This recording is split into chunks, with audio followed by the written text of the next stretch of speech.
So our second question is please just share a little bit about your background and how and why you got into teaching others about public speaking.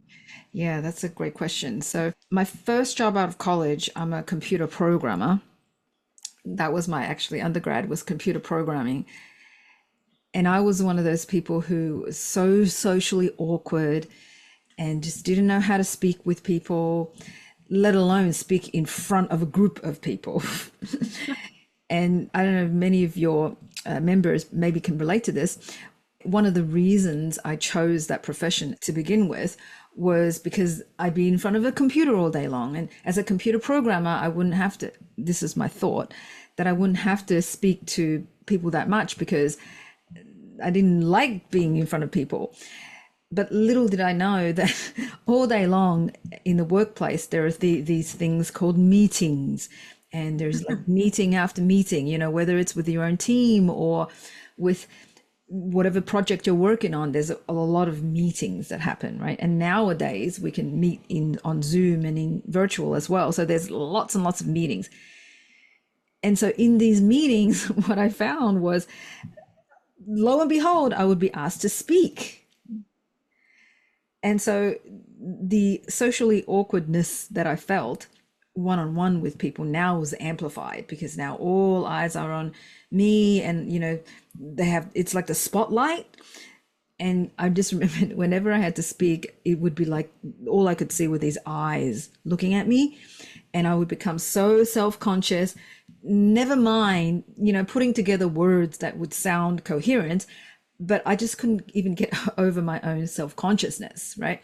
So whatever I ended up saying didn't represent who I was, and it didn't represent the best version of myself, right? So I knew, and even with my friends, when I would have lunch with my friends or people that I was comfortable with, I felt natural and I would be able to speak. But for some reason, when I'm in front of a group of people, that just didn't come across.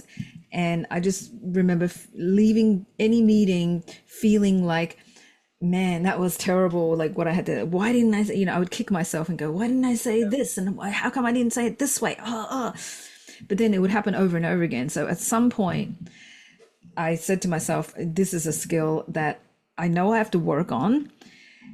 And what is the process? How can I learn this skill? And number one, I couldn't advance in my career if I couldn't speak well. And number two, I just didn't want to feel bad about myself anymore because every time I spoke, I just felt bad about myself. I'm like, oh my God, I feel why it's like so I started working on the skill and invested in myself and went to many work, did my due diligence and found the best because I didn't want to improve slightly. I wanted to improve exponentially and like tomorrow, yesterday. I wanted to improve yesterday. So I needed to learn from the best in the world. And so literally I did my due diligence and found these people in around the world who are world champions at speaking, like literally world champions at speaking. And I learned from them and I followed them around the country.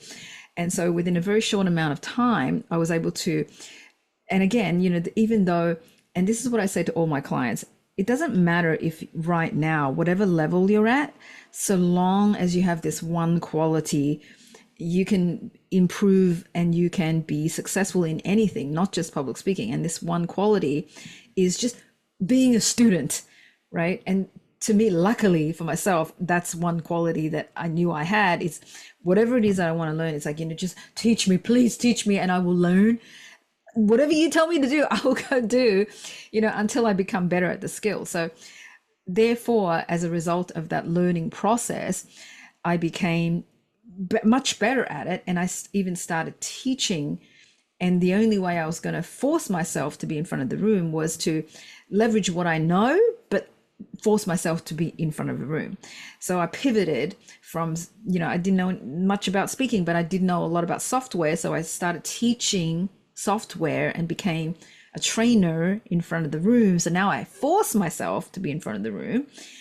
And then slowly but surely, long story short, eventually having my own communications training company.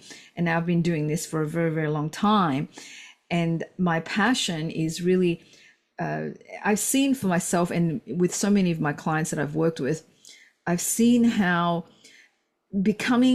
having the ability to articulate yourself in a confident and a genuine, sincere way has opened doors for people, including myself. I would never, ever, ever have imagined doing what I do now if it wasn't for the skill of learning speaking and my passion about it as a result of that. It's like such a great front door to walk through, and that opens many other doors for you.